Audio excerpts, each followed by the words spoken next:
Fala galera, tudo bem? Bem-vindo a mais um Entre Amigos, o lugar onde a gente aprende junto sobre o amor de Deus.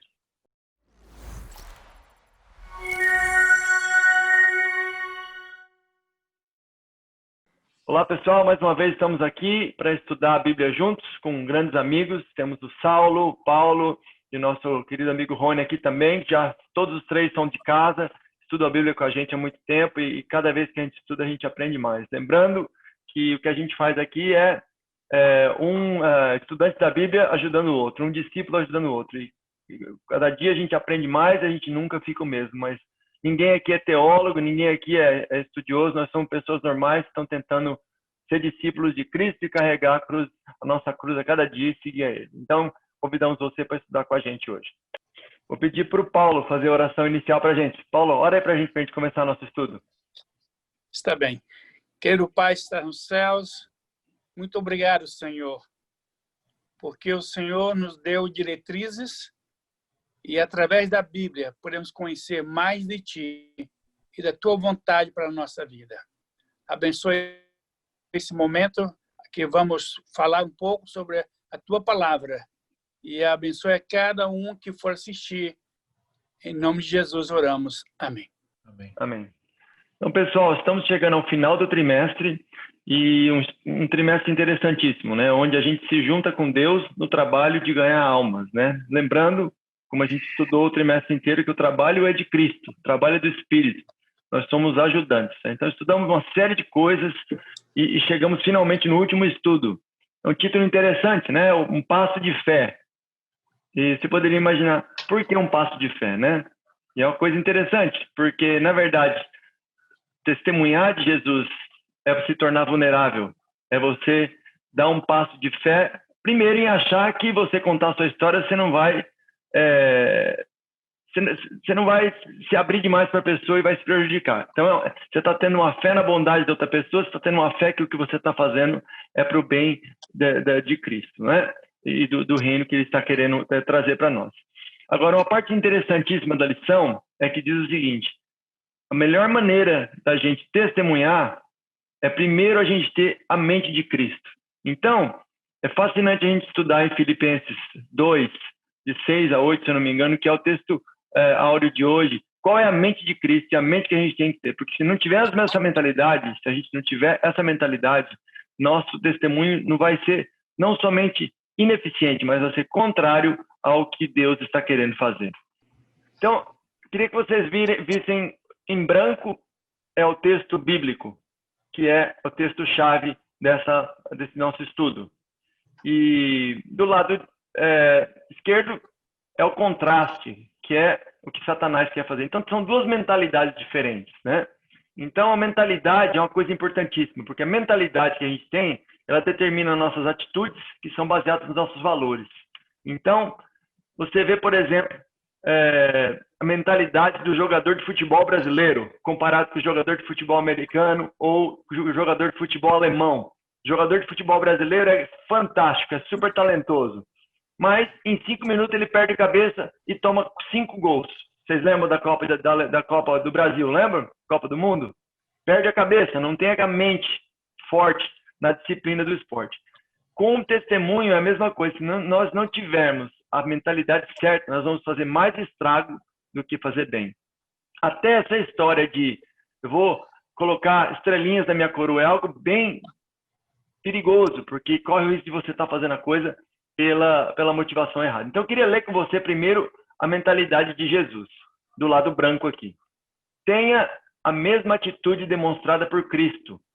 Embora sendo Deus, não considerou que ser igual a Deus fosse algo a que devesse se apegar. Em vez disso, esvaziou-se a si mesmo, assumiu a posição de escravo e nasceu como ser humano. Quando veio em forma humana, humilhou-se e foi obediente até a morte de cruz. Agora vamos contrastar com a mentalidade do inimigo, Satanás, em Ezequiel 28. Como você caiu do céu, estrela brilhante, filho da alvorada, foi lançado à terra, você que destruía as nações, pois dizia consigo: subirei aos céus e colocarei meu trono acima das estrelas do céu. Dominarei nos montes dos deuses, nos lugares distantes do norte. Subirei aos mais altos céus e serei como Altíssimo. Então, eu quero que vocês prestem atenção um pouquinho nas palavras sublinhadas em amarelo do lado de Satanás e nas palavras sublinhadas em vermelho do lado de Cristo. Vocês percebem o contraste? Jesus é igual a Deus e ele começa a descer, ele se esvazia de si mesmo, depois ele vira homem, aí depois ele se humilha para viver como homem, para ser insultado, para ser surrado, e depois ele vai ao matadouro praticamente, obediente até a morte, e uma morte de cruz, que era uma morte vergonhosa. E agora vocês vejam o lado amarelo aqui, que Satanás está fazendo. Subirei aos céus, dominarei, subirei aos mais altos céus, serei como Altíssimo. Então vocês veem o contraste entre esvaziar, humilhar, ser obediente, subir aos céus, dominar, subir e ser como Deus. É isso que o inimigo faz. E o pior de tudo não é isso. O pior de tudo, que fica mais contrastante aqui, é a parte que eu sublinhei aqui. Porque quem está se esvaziando e se humilhando e sendo obediente até a morte, não é um ser humano qualquer, não é uma criatura. É Deus. Olha aqui, embora sendo Deus, ele fez isso. E o que está tentando ser como Deus, está dizendo aqui, ó, era irrepreensível em tudo que fazia, desde o dia em que foi criado. Então é uma criatura querendo ser criador. E aqui é um criador se humilhando em virar uma criatura. Então esse exemplo de Cristo, se nós não lembrarmos de nada da Bíblia, mas se a gente tiver essa imagem de um Deus que se torna humano, se esvazia de si mesmo e se humilha de uma maneira que nunca foi vista. Se a gente tiver essa imagem, nós vamos ser melhores cristãos. E lembrando também a teologia disso, é que isso foi algo que Jesus fez, que ele nunca mais vai ser como ele era antes. Porque Ellen White diz mesmo, que no céu a gente vai olhar para as marcas nas mãos de Jesus e no lado. Ou seja, Jesus voltou dessa missão na cruz e ele nunca mais foi o mesmo. Ele criou uma conexão com o ser humano e com a humanidade que nunca vai ser quebrada. E ele nunca mais vai ser o mesmo Deus que ele era antes de fazer isso. Então esse é um exemplo de como a gente tem que ser no nosso testemunho. E antes da gente dizer, nós estamos do lado de Jesus e Satanás está contra a gente tem que lembrar que essa mentalidade de Jesus e Satanás, as duas mentalidades estão em guerra dentro da gente todos os dias. E Ellen White mesma disse, no Caminho a Cristo, que a maior guerra que já foi travada no mundo é a guerra contra o próprio eu. Então o que acontece? A gente estuda a Bíblia aqui e amanhã a gente vai lá e tenta ser como o Steve Jobs, ou a gente tenta ser como o Bill Gates, ou a gente tenta ser como um atleta. Por quê? Porque a gente está no mundo e a gente quer ter um trabalho, ter uma ascensão, mas na verdade a gente não está tendo a mentalidade de Cristo. Quando Steve Jobs morreu, muitas pessoas idolatraram ele como se ele fosse um Deus. E se você vai no Amazon e você vê quantos livros foram escritos para as pessoas tentarem entender a mente do Steve Jobs, para ser igual a ele, são perto de 100, 200 livros. Né?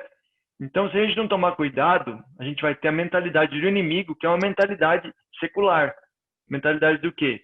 De você querer se exaltar, de você querer ser o melhor que você é, de você querer ter seguidores, de você querer ter sucesso, e você ser como um Steve Jobs. Então, se você acha que eu estou exagerando, dá uma olhada o título de um dos livros que foi escrito sobre Steve Jobs. Olha aqui, ó. The Second Coming of Steve Jobs. A segunda vinda de Steve Jobs. Isso é um livro. Você vai no Amazon, você pode comprar esse livro. Quer dizer, olha a que ponto que a idolatria chegou. E todos nós, de uma maneira ou de outra, sorrateiramente, acabamos sendo levados com isso. Então, por que eu estou falando tudo isso? Porque para evangelizar, para ser amigo de uma pessoa, você tem que ser primeiro amigo de Jesus. E não seguir os padrões do mundo. Então, é uma constante luta que nós travamos a cada dia, que nós temos que estar pelo menos ciente que nós temos. E sem o poder do Espírito, nós nunca vamos conseguir vencer essa batalha. Então, eu quero terminar minha parte dizendo o seguinte, uma frase que eu vi hoje do pastor Bulhão, que eu achei fantástico. Ele falou assim, as pessoas primeiro não seguem a Jesus, primeiro elas seguem você. E como você está indo atrás de Jesus, elas vão atrás de você e encontram a Cristo. Eu achei uma frase fenomenal. Porque se a pessoa que a gente está tentando testemunhar e ajudar não vê a gente seguindo a Cristo, ela nunca vai seguir. Não é? Então, eu queria terminar aqui com essa parte aqui, rapidamente, que diz assim, que esse é o método de Cristo que nós temos que seguir quando a gente tem a mentalidade dele. Unicamente os métodos de Cristo trarão verdadeiro êxito no aproximar-se do povo. O Salvador, número 1, misturava-se com os homens, como uma pessoa que lhe desejava bem, manifestava simpatia por eles, ministrava-lhes as necessidades e ganhava-lhes a confiança. Aí ele ordenava, siga-me. Então você vê a ordem aqui, não tem estudo bíblico, não tem sermão, ele se mistura, ele ministra, ajuda as pessoas e depois ele ganha a confiança das pessoas e elas seguem ele. Então, o que diz aqui, olha, é menos tempo a pregar sermões e mais tempo a chorar com os que choram. É isso que a gente precisa. Então, eu espero que ao estudarmos a Bíblia, nós sentimos compelidos a cada vez mais chorar com os que choram e alegrar com os que se alegram. E que essa mentalidade de Cristo possa ser algo que vai tomar nosso ser e a gente vai conseguir fazer o trabalho de Cristo da maneira correta. Né? Agora, eu queria conectar o Saulo aqui, porque a lição dele é sobre chamado ao compromisso. E, na realidade, é fácil a gente ser seguidor de Jesus ou até conhecer de Jesus, mas quando Jesus fala, se você quer ser meu discípulo, você tem que carregar a sua cruz e me seguir. Então, esse é um chamado a um compromisso, né? Então, eu queria ver o que o Saulo tem a dizer sobre esse assunto aí. Vai lá, Saulo. Legal, João. Primeiramente, queria agradecer a oportunidade, mais uma vez, do convite que foi feito para que eu pudesse participar da discussão com meus queridos amigos sobre a lição da Escola Sabatina desse trimestre, que está fantástica. Bom, João, primeiro eu quero contextualizar. A lição de segunda-feira ela tem o título O Chamado ao Compromisso, e ela cita duas passagens, duas situações em que Jesus convida Pedro e João, primeiramente, a segui-lo, e depois Mateus. A gente sabe que Pedro e Simão eram pescadores, né? E eu acredito que eles estavam na mesma faixa etária de Jesus, ali por volta dos seus 30 anos. E eu fico imaginando que, como pescadores, eles cresceram aprendendo esse ofício, essa profissão, que na época era muito comum, e eles tinham planos para o futuro, né? Talvez comprar os seus próprios barcos, contratar funcionários, como todos nós temos planos para a nossa vida. E em um determinado momento, eles estavam ali se preparando para pescar, né? Uma manhã, e já pensando nos planos daquele dia, e talvez nos planos daquela semana e daquele mês, e Jesus aparece ali e faz o convite, né? Que está mencionado lá em Mateus 4, 18 a 20. Eu não vou ler, mas porque é muito simples. A Bíblia simplesmente relata que Jesus passa por eles e faz o convite. Fala para eles, me sigam para que vocês se tornem pescadores de homens. E naquele mesmo momento, Pedro e João seguem a Jesus. E depois tem um relato sobre Mateus também, bem curto, bem objetivo, dizendo que Jesus chega a Mateus e convida para que o seguisse. Eu fico imaginando, e a lição ela menciona isso, né? Que na verdade João e Pedro eles já sabiam de Jesus, já conheciam Jesus há um tempo, né? Mesmo porque seria loucura eles passarem a seguir uma pessoa estranha que eles nunca tinham ouvido falar e nunca sabiam da história de Jesus. Então eles já sabiam, eles conheciam a história de Jesus, eles sabiam que existia algo divino em Jesus. Provavelmente eles testemunharam alguns acontecimentos, alguns milagres. A Bíblia ela não é bem específica nisso, mas eu acredito que tanto Pedro quanto João já tinham um profundo conhecimento, ou pelo menos um conhecimento mínimo de Jesus. E um outro aspecto que a lição menciona é de que provavelmente Pedro e João, eles aceitaram esse convite porque eles sabiam que ali existia um propósito maior para a vida deles. E aí eu trago isso para nós. Muitas vezes a gente está na nossa rotina do dia a dia, acorda de manhã, se prepara, passa o dia trabalhando, volta para casa, volta para a família, dorme no dia seguinte, a mesma rotina. E eu não sei vocês, mas eu já me peguei me questionando qual que é o meu propósito nesse mundo. Será que é só passar por essas rotinas durante 30, 40, 50 anos, até o dia que eu morrer e eu deixar de existir, e minha vida foi isso? passar por rotina? Será que não existe um propósito maior para mim e para você? Mas tem dois aspectos que eu queria refletir com vocês com relação a esse episódio do convite de Jesus a Pedro e João e depois a Mateus. O primeiro é que, com certeza, Pedro e João tiveram plena confiança em Cristo. A Bíblia não fala que houve discussão. A Bíblia não menciona que no momento que Jesus convidou eles perguntaram, mas Senhor, como que vai ser a nossa vida? Né? Onde que a gente vai morar? Como que a gente vai se manter? Preocupação normal que nós temos hoje, né? Como que a gente, se Deus fizesse um chamado desse, talvez o nosso questionamento seja esse, mas peraí, veja bem, onde que a gente vai morar? Como que a gente vai ver? Como que a gente vai sustentar? E não houve essa preocupação. De imediato, Pedro e João aceitaram e seguiram Jesus, e Mateus da mesma forma. Então, muitas vezes, Cristo nos convida, nos faz o chamado para um compromisso de testemunhar, e às vezes, a maioria das vezes, não é um chamado tão profundo desse, né? Eu acho que vocês, como eu, a gente nunca sentiu um chamado de abandonar a família, a nossa profissão para seguir a Cristo. Os chamados que Cristo faz para nós é extremamente mais simples que esse. E muitas vezes a gente questiona, né? A gente se preocupa com o futuro, mas espera aí, Senhor, você está me pedindo isso, mas como que vai ser minha família? Como vai ser meu trabalho? Como que vai ser meu sustento? E a gente não tem essa confiança que Pedro e João tiveram. E o segundo aspecto que eu queria refletir com vocês é aceitar a missão a despeito da nossa situação espiritual, das nossas falhas e das nossas limitações. Né? Pedro, João, como todos os outros discípulos, eles não fizeram um pré-vestibular ou um pré-cursinho para se tornarem discípulos de Cristo. Né? E uma das coisas fantásticas que eu acho sobre os discípulos é que eles eram humanos igual a gente, com seus defeitos, com seus erros, com as suas falhas, com as suas manias. E eu tenho certeza que Cristo escolheu pessoas normais para segui-lo, para mostrar para nós que a gente não precisa ser perfeito, a gente não precisa ser livre de falhas para aceitar um chamado de Cristo. Né? Eu já me peguei muitas vezes não testemunhando ou não fazendo coisas para Cristo porque eu me acho indigno. Muitas vezes alguém me convida para participar de algo na igreja e eu penso, Senhor, eu não posso aceitar. Como que eu vou aceitar fazer isso se semana passada o Senhor sabe que eu cometi esse erro? Mas esse é o pensamento que Satanás coloca na nossa mente. Você não é digno de testemunhar, você não é digno de participar porque você não merece, porque você é pecador e é falho. Então, o segundo aspecto que eu vejo, né, nesse convite que Jesus fez para Pedro e João, eles não questionaram se eles eram habilitados, se eles eram preparados. Eles simplesmente aceitaram o chamado. E para finalizar minha parte, eu queria colocar uma pergunta para meus amigos. Será que Jesus precisava dos discípulos para pregar o evangelho? Eu acho que não. Cristo não precisava dos discípulos para pregar o evangelho. Ele poderia ter feito tudo isso sozinho. Da mesma forma que Cristo não precisa de nós hoje. Mas por que ele usou discípulos? Porque ele nos ama tanto ao ponto de nos permitir que a gente participe da salvação de almas.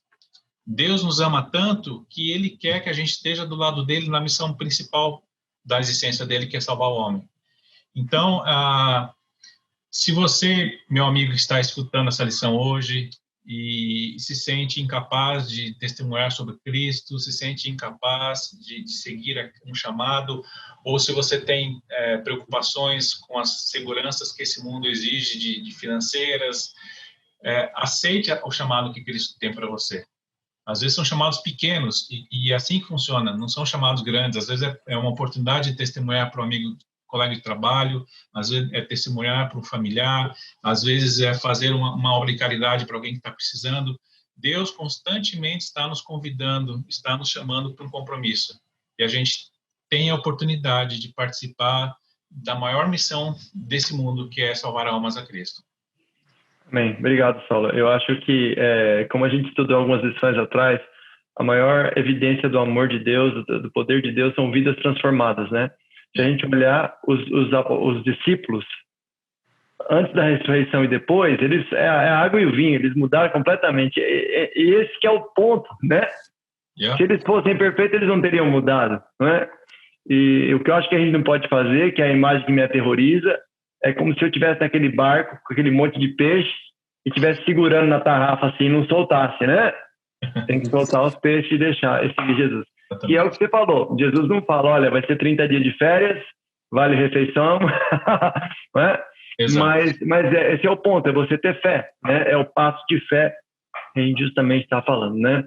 E agora é uma boa transição para o Rony, porque nós vamos falar de Paulo, né? Do apóstolo Paulo, que achou que estava no caminho certo, né? E teve que tomar um tombo para aprender, né? É uma história muito, muito conhecida, mas é sempre importante e relevante relembrar. Você, Rony? Com certeza, João. Quem nunca caiu do cavalo aqui, né? Cair do cavalo, eu acho que a gente tem que aprender a cair para não se machucar muito, mas os tombos sempre virão, né? Mas a história de Paulo é bem interessante. Eu vou aproveitar várias coisas que o Saulo disse aqui, porque justamente, né, os pontos que o Saulo apresentou foram, assim, eles servem para todos os discípulos. A lição de terça-feira, então, que tem o título de Paulo, instrumento escolhido por Deus, a primeira frase do primeiro parágrafo é: quando Paulo aceitou a Cristo, sua vida mudou radicalmente. Quer dizer, nada permanece como é em contato com Cristo, porque se as coisas não precisassem de mudança, Cristo não teria feito o grande sacrifício que fez, né? Havia uma necessidade, né? Havia uma necessidade porque as coisas se perderam, né? A gente pode imaginar muitas vezes sobre coloca alguma coisa, por exemplo, alguns de vocês têm filhos aí. Pense uma coisa, você na sua casa e coloca, olha, vai até a garagem e organiza a garagem para o papai, né? E daí você escuta o barulho, vê o trabalho tá progredindo, né? E quando você dá a primeira espiada, você vê que a coisa está progredindo, mas de uma maneira não tão organizada, né? Então, com alguns perigos, algumas caixas podem cair em cima das crianças, né? E chega a tal ponto que você tem que intervir. Você tem que ir lá e resgatar aquela situação, né? Então, eu enxergo de uma maneira muito simples, eu enxergo essa situação no mundo, né? O pai tendo dado uma atribuição aos filhos, né?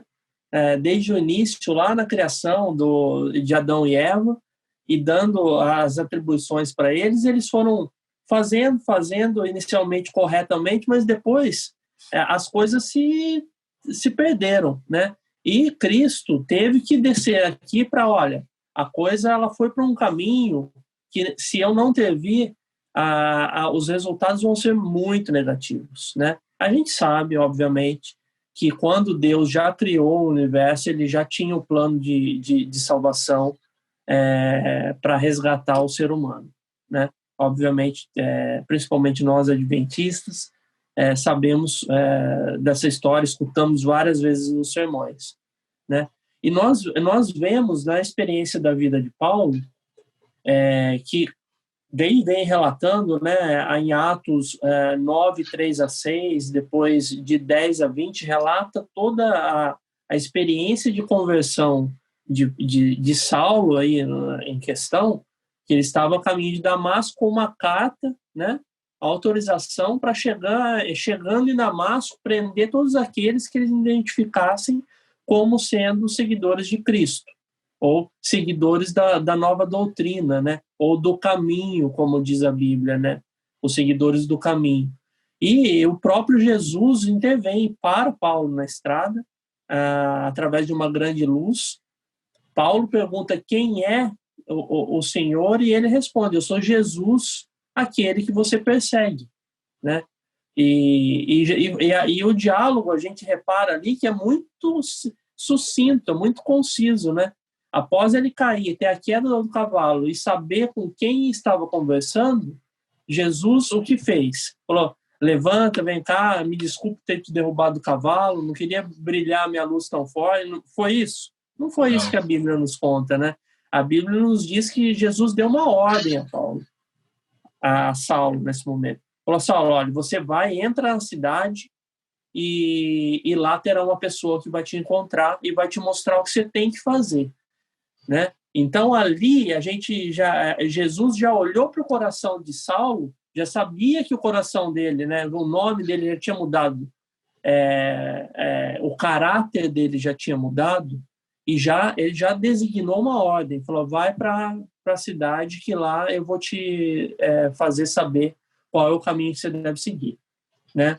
E um outro ponto que o Saulo bem exemplificou foi, e também hoje, né? Hoje a gente encerrando, né, o trimestre das lições, eu creio que o Paulo vai nos trazer esse aspecto, fazendo alguns fechamentos. A gente tem que aproveitar porque todos os pontos que a gente está estudando nessa última lição, a gente repara nas lições anteriores foram abordados, né? Então, o que? A palavra de Deus, ela é transformadora. Ponto 1, né? Esse parágrafo, onde diz que, após o número 4, aí, que tem um novo parágrafo, diz, Jesus escolhe candidatos improváveis para testemunhar de seu nome. E põe alguns exemplos, né?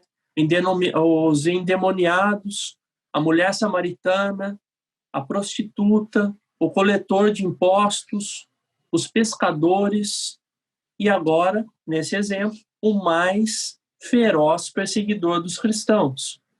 Então, isso nós estudamos nas lições da Escola Sabatina desse trimestre, nas lições anteriores.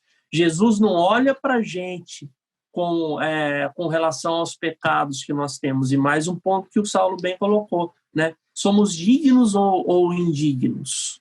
Nós somos dignos nas vestiduras que Cristo nos dá.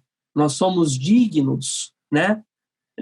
Nas roupas embranquecidas, lavadas com o sangue do Cordeiro que Cristo nos proporcionou a partir do sacrifício que ele fez por nós, não é? Cristo olha para cada um de nós, portanto, todos nós somos pecadores, todos nós temos os nossos defeitos e cometemos os nossos pecados, procurando sempre melhorar, obviamente. Eu acho que esse é o diferencial. Esse é o diferencial que Cristo quer ver, né? Olha, o entristecimento do ser humano frente ao pecado, porque foi justamente isso que ele veio restaurar. Como que ele restaurou essa forma, esse caminho de volta, né? O entristecimento perante o pecado é justamente a conversão do homem. O entristecimento perante o pecado é justamente o caminho, falando, olha, vocês estavam indo para o caminho de morte, e a capacidade de entristecer pelaqueles é um presente maravilhoso que Cristo deixa aqui na terra para nós, quando ele ascende de volta ao Pai, porque ele fala, olha, se eu não ascender em diálogo com os discípulos, com os apóstolos, se eu não ascender, eu não posso lhes enviar o Consolador, né? E quando ele ascende, nós sabemos que daí tem toda... lá ele é empossado, né, como rei. Cristo é empossado. Isso, os primeiros capítulos de Apocalipse mostram muito bem isso, na visão que João tem, né, na ilha de Patmos. Quando ele é empossado, ele encaminha o Consolador, né, e os discípulos aqui aguardando, e daí tem o Pentecostes. E o Consolador que nos mostra, que nos ajuda a entristecermos pelo pecado, que nos ajuda a confiarmos no sacrifício de Cristo. Então, por isso a importância, e eu tenho experimentado muito isso, porque assim, se nós notarmos hoje, eu estava conversando com um dos participantes do grupo Entre Amigos, que não está aqui hoje, que é o Wesley, e o Wesley está falando, olha, o furacão, né, que vai atingir novamente, como chama? Eu sempre esqueço o nome daquela cidade. New Orleans, vai atingir New Orleans novamente no mesmo trajeto do furacão Katrina, né? Eu falei, Wesley, eu já tinha visto uma notícia anterior, eu falei, Wesley, mas não é nós temos 5 furacões ativos. Vocês imaginaram que nós temos 5 furacões no Atlântico preparados para atingir a Terra? É muita coisa. Ninguém nunca viu isso. Eles estão falando que nessa potência de eventos de furacões é inédita.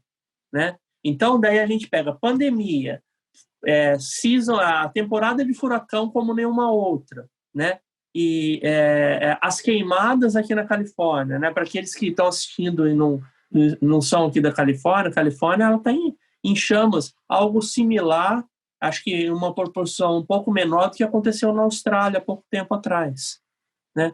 Mas nós estamos enfrentando aqui, o sol muitas vezes não sai, né? Nós vemos o dia fica embaçado, o céu fica vermelho, é uma coisa horrenda, assustadora. O ar, que é tão importante para o ser humano, baixíssima qualidade. Então a gente vê esse cenário, é um cenário apocalíptico, né? Não estou aqui pregando desespero, nada, estou comentando os entornos. Então, e aí é isso que os nossos... Daí se você perguntar para o seu avô que está na sala junto com você de repente, ele fala, já vi umas coisas até piores do que essa, na Segunda Guerra Mundial, por exemplo, e outras que o mundo enfrentou. Mas, enfim, elas têm se acumulado. Elas têm se acumulado, né? E isso nos demonstra, nos traz uma urgência, um sentimento de urgência. Qual é? Não é pregar que Jesus sair correndo, desesperado, falar, não, é o fim do mundo, né? Mas o sentimento de urgência que nós temos, levando em consideração o que Deus pede para nós, é de levarmos ao conhecimento de que Jesus vai voltar uma segunda vez, né? Que não vai ser o Bill Gates, por exemplo, que não vai ser outro grande empresário, né? Como o João estava mostrando aí a petulância do ser humano, né? Mas vai ser Jesus. E a gente não sabe quando, pode ser em 10 anos, pode ser em 200 anos, mas ele vai voltar. O mais importante é que 200 anos a gente não vai viver. Isso eu creio que se eu perguntar para todos vocês aqui, vocês vão concordar comigo. 200 anos ninguém aqui vai viver, né? Nem nesse grupo, nem naqueles que estão ouvindo a gente.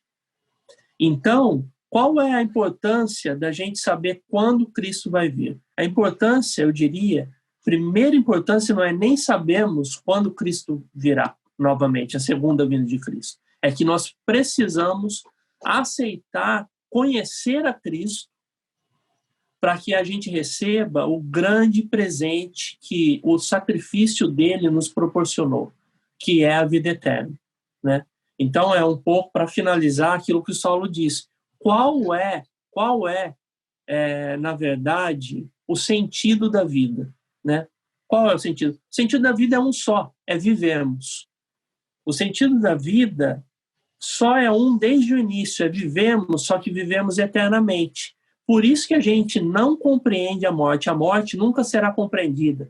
Você pode seguir todos os caminhos, ler qualquer livro que tem, porque existem literaturas, né, que querem nos trazer não bíblicas, que têm o escopo, a finalidade de nos trazer um pouco de alívio perante a esse evento morte.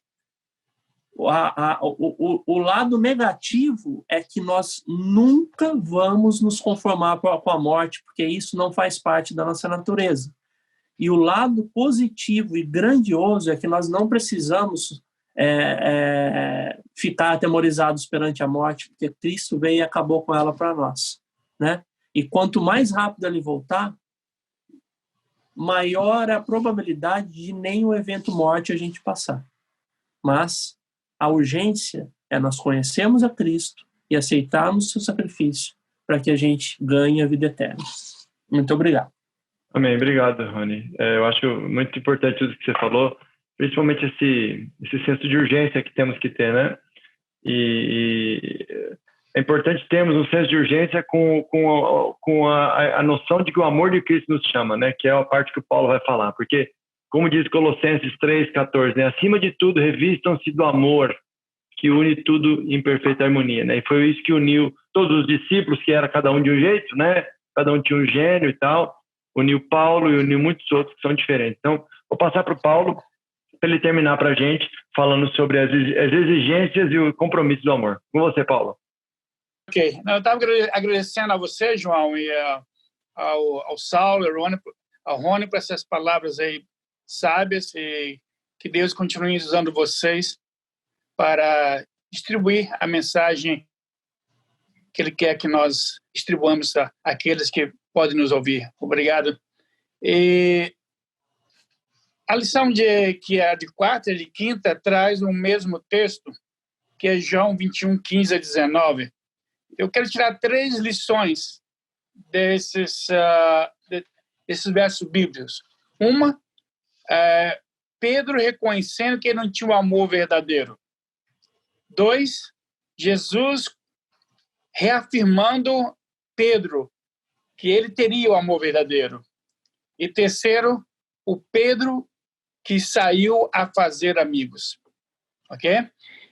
E para dar base a João, eu vou ler aqui Mateus, e também encontramos o mesmo acontecimento em Lucas e também João e Marcos. Eu vou ler aqui capítulo 26 de Mateus, o 31, diz assim, e em diante. Então Jesus lhes disse, ainda esta noite todos vocês me abandonarão, pois está escrito, ferirei o pastor e as ovelhas do rebanho serão dispersas. Mas depois de ressuscitar, irei adiante de vocês para Galiléia. Aí vem Pedro. Pedro respondeu, ainda que todos te abandonem, eu nunca te abandonarei. Respondeu Jesus, asseguro-lhe que ainda esta noite, antes que o galo cante, 3 vezes você me negará. Aí vem Pedro outra vez. Mas Pedro declarou, mesmo que seja preciso que eu morra contigo, nunca te negarei. E todos os outros discípulos disseram o mesmo. Bem, depois de nós sabermos a história de Pedro realmente negou a Cristo, realmente ele ficou muito envergonhado e com remorso, e Jesus foi morto, foi crucificado, ressuscitou, e agora ele tem um encontro pessoal com os discípulos. Preparou uma refeição para eles, que estavam provavelmente cansados depois de pescar, e preparou-lhe o peixe, o pão. Depois que comeram, teve esse diálogo com Pedro. E aqui está esse diálogo que nós encontramos em João 21, 15 a 19. Interessante aqui é que, segundo intérpretes ou comentadores, dizem que o grego dá o sentido de que Jesus chamou Pedro do lado para conversar com ele, não foi na frente de todos, ok? E uma coisa que eu queria trazer, nós sabemos que a palavra amor em grego tem várias palavras, e aqui nesses versos são usadas 2 palavras, o filéu e o agape, HP ou filéu, como quiserem, né? E o HP, o agape, é o amor verdadeiro, o amor princípio, aquele amor que não há falha nele. O amor filéu é aquele amor de consideração, de afeto. Nós vemos essas 2 palavras aqui, e eu vou ler a partir do verso 15 de João 21. Depois de comer, Jesus perguntou a Simão Pedro, Simão, filho de João, você me ama mais do que estes? Disse ele, Pedro dizendo, sim, Senhor, tu sabes que te amo. Mas vejam bem, Pedro respondeu, primeiramente, não citou os outros discípulos, né? E a palavra que ele usou para amor é o filéu, enquanto que Cristo usou a palavra HP. Seria mais ou menos assim, Pedro, você realmente me ama de todo o seu coração? E Pedro fala, eu tenho um afeto especial pelo Senhor. Seria mais ou menos isso, ok? Daí disse Jesus, cuide dos meus cordeiros. Novamente Jesus disse, Simão Pedro, Simão filho de João.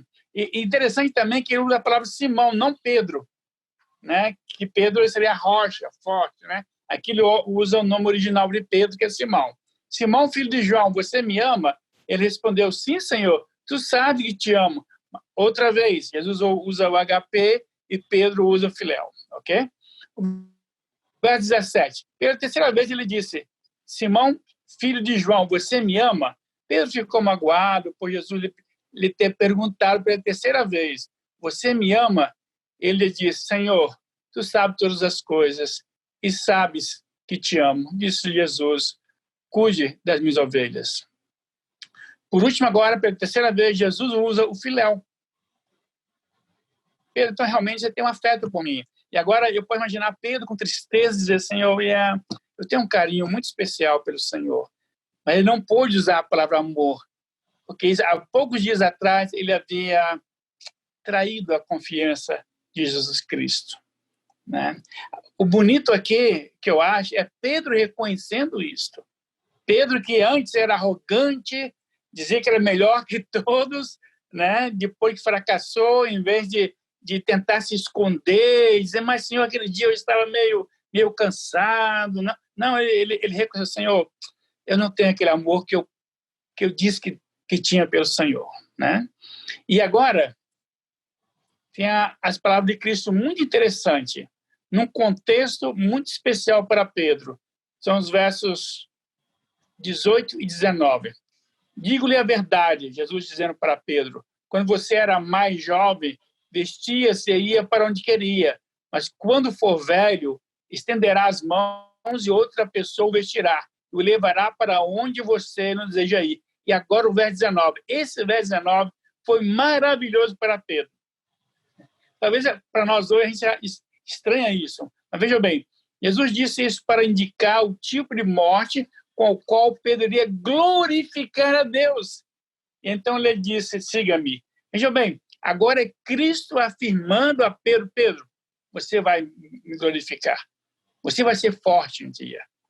Você vai ser um forte a ponto de entregar sua vida por mim. Veja bem, duas coisas importantes. Pedro reconheceu que ele era fraco. Pedro reconheceu. Jesus disse e falou, você será forte. É uma coisa super interessante aí. E já foi dito por vocês três sobre isso, né? A questão de nós esvaziarmos de nós mesmos, deixar o eu fora e deixar que Cristo habite em nosso coração. E essa é a transformação. Sabe, quando nós queremos fazer o trabalho de Cristo, podemos ter as maiores boas intenções, mas nós fracassamos, ok? Mas nós precisamos dessas duas coisas. Reconhecermos que somos fracos. Reconhecemos que nós, por nós mesmos, não podemos. E segundo, sabemos que Deus estará ao nosso lado, que nós seremos vencedores através de Cristo com o poder do Espírito Santo. Isso é muito importante. O Saulo disse a questão de você querer participar e se achar que você não é justo o suficiente para fazer aquele trabalho, ou que você não é bom o suficiente. Entende? E quantas vezes nós olhamos para trás da nossa própria vida? Eu me lembro, há muitos anos atrás, eu preguei numa rádio lá no Brasil e fui almoçar na casa de um irmão, era no sábado, e eles ligaram o rádio. A rádio não era adventista, naquela época não havia rádio adventista ainda, mas era um programa que tinha dentro da rádio secular, né? Um programa da igreja adventista. E eles tinham colocado meu sermão no ar. E depois o comentador estava falando assim, olha, esse pregador realmente conhece Cristo. Ele mostrou que ele é semelhante a Cristo. Me deu uma tristeza tão grande, porque eu estava tão mal espiritualmente naquela época. O Senhor, pela sua misericórdia, abençoou, né, o sermão e tudo, mas eu, pessoalmente, eu estava muito mal espiritualmente, entende? E me sentia até um pouco hipócrita, entende? Mas hoje eu não vejo nesses olhos mais. Eu sei que eu não mereço. Eu sei que eu não mereço falar em nome de Cristo, como estou falando aqui agora. Eu ler a Bíblia para outras pessoas. Eu não mereço. Ok? Isso é um privilégio que o Senhor me deu pela sua graça, não pela minha capacidade. É totalmente pela graça. Entende? E agora vem a questão que foi a lição do trimestre, né? Fazendo amigos para Deus. Ok?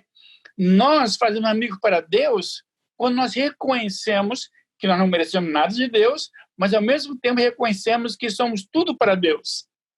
E aí nós podemos falar do amor de Deus, não do amor que eu tenho, mas do amor que Deus tem pelas pessoas. E é interessante E quando nós canalizamos esse amor para as pessoas, esse amor que vem de Deus e passa por nós para o novo amigo que estamos fazendo, transforma a mim mesmo, ok? E esse é o ponto de nós conseguirmos amar as pessoas, não pelos nossos próprios esforços, ok? Mas pela misericórdia de Cristo Jesus, que põe o seu amor no nosso coração. Certo? O João citou o pastor Bulhon, ok? E eu lembro ele falando isso que você disse há muitos anos atrás. Mas uma outra coisa que ele disse é que o evangelho seria terminado de pessoa para pessoa falando de Cristo. Ok? Quer dizer, é nós falando de Cristo, mas um Cristo que nós conhecemos, pelo menos parcialmente, né? Que seria muito atrevimento meu falar que eu conheço Cristo totalmente, né? Mas aquilo que eu conheço de Cristo, que é o seu amor, o seu carinho, o seu afeto, e ao ponto que o João mencionou de esvaziar-se, né? Ok? De si mesmo, ok? E agora ele veio, não só veio, mas ele está entre nós, através do Espírito Santo, nesse trabalho da Trindade, para nos dar a salvação, para transformar nossa vida de pouco a pouco, mas sabendo que nós somos seres humanos, ok? Como os apóstolos também eram, e temos nossos altos e baixos, ok? Mas quando nós estamos no baixo, não nos desesperamos, ok? Lembramos que Jesus continua amando a nós da mesma forma.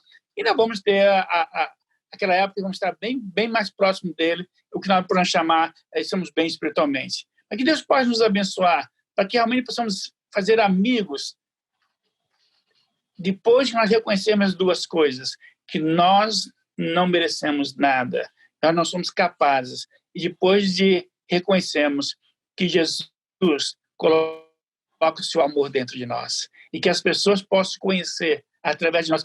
Deus me deu o privilégio de conhecer muitas pessoas que deixaram tudo pelo chamado de Deus. Pessoas deixaram famílias, foram com crianças pequenas para campos missionários difíceis, onde poderiam ir para a prisão, e alguns foram para a prisão, e eu ficava impressionado com o amor dessas pessoas que deixaram tudo, ok? Todo o conforto que tinham em país desenvolvido, etc., não, porque eles reconheciam esse amor que Cristo tinha por eles. E que nós podemos ter um pouco desse amor. Que Deus nos abençoe, e a cada um de nós, que nós sintamos um pouco desse amor cada dia em nossa vida, e que Deus possa nos usar. E como Saulo disse, Cristo não precisa de nós para terminar a obra, ou para pregar o evangelho, mas ele é misericordioso suficiente para permitir que participamos. Que Deus nos abençoe. Amém, Paulo. Obrigado. Acho que não tem nada para acrescentar, falou tudo. Eu acho que a essência do cristianismo é um mendigo dizendo para o outro mendigo onde achar o pão, né? Como dizem no inglês, diz isso. E é isso, né? Nós somos fracos, e ao admitirmos que somos fracos, nos tornamos vulneráveis, aí conseguimos nos relacionar com as outras pessoas, porque não somos perfeitos. Mas é o que você disse, Paulo, muito bem. Jesus, quando disse que Pedro ia morrer, ia glorificar a Cristo com a morte dele. Jesus profetizou que Pedro ia ser fiel no futuro, não é? E essa profecia que não é a profecia do fim do mundo, mas é a profecia que cada um de nós possamos glorificar a Cristo com a nossa vida e, quem sabe, de repente com a nossa própria morte, mas que a história dele seja pregada e não a nossa, né? E terminamos aí mais um trimestre e fomos muito abençoados com a participação de todos, e eu convido todos vocês a se juntarem com a gente semana que vem. Vamos começar um novo estudo, e nosso grupo está crescendo, a gente está cada vez se reunindo mais, e convidamos vocês a estudar a Bíblia por si mesmo. Não confie em outra pessoa para aprender de Deus, aprenda a Bíblia por si só. E se um dia você tiver vontade de participar do nosso estudo, deixe uma mensagem aqui embaixo, que na próxima semana eu prometo a você que você está aqui com a gente falando de Deus e aprendendo juntos sobre o amor de Deus. Que Deus te abençoe, te guarde, e estamos juntos nessa aí. Saulo, você poderia fechar com uma oração para nós? Claro.